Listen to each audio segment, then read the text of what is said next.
இப்போ வந்து நம்ம ஒரு சாக்லேட் கடைக்கு வந்தோம். அந்த சாக்லேட் கடையில் குனாஃபா சாக்லேட் இருந்துச்சு. அந்த குனாஃபா சாக்லேட்டு எப்படி டேஸ்ட்டு, அந்த குனாஃபா சாக்லேட்டுக்குள்ளே என்னென்ன வச்சுருக்காங்க, இந்த குனாஃபா சாக்லேட்டு ஏன் இவ்வளோ தூரம் பிரபலியமாகுது அப்படிங்கிறத நம்ம ஒன்று ஒன்றா உங்களுக்கு காட்டுறேன். இதுதான் துபாய் ஃபேமஸ் குனாஃபா சாக்லேட் தெரியுதுங்களா? இதுதான் குனாஃபா பிஸ்தாஷோ.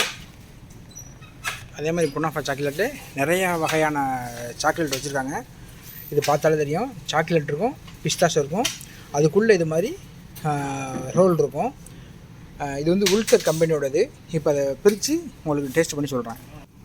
இதுதான் துபாய் குனாஃபா சாக்லேட் பிஸ்தாஷோ.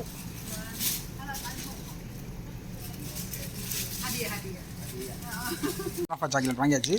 அது உள்ளுக்குள்ளே எப்படி இருக்குன்னா ஒரு பார் மாதிரி உள்ளே இருக்குது அப்படின்னாங்க. குனாஃபா சாக்லேட்டு உள்ளே இருந்தது 4 பார், சின்ன பீஸ் வாங்கினோம். இப்போ அதை புட்டு பகிர்ந்து நமக்கு கொடுக்குறாரு.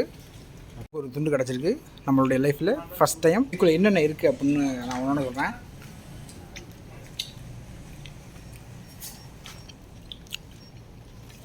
இது வந்து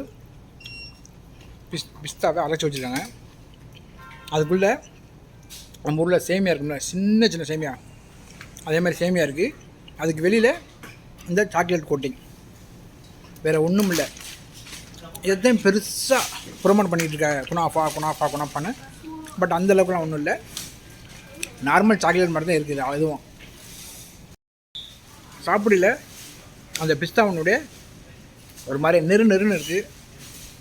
பட் ஓவரால் ரொம்ப எக்ஸ்பெக்டேஷன் பண்ணுற அளவுக்குலாம் ஒன்றும் ஒருத்தலாம் கிடையாது. இந்த குனாஃபா சாக்லேட் ஆவரேஜ் தான்.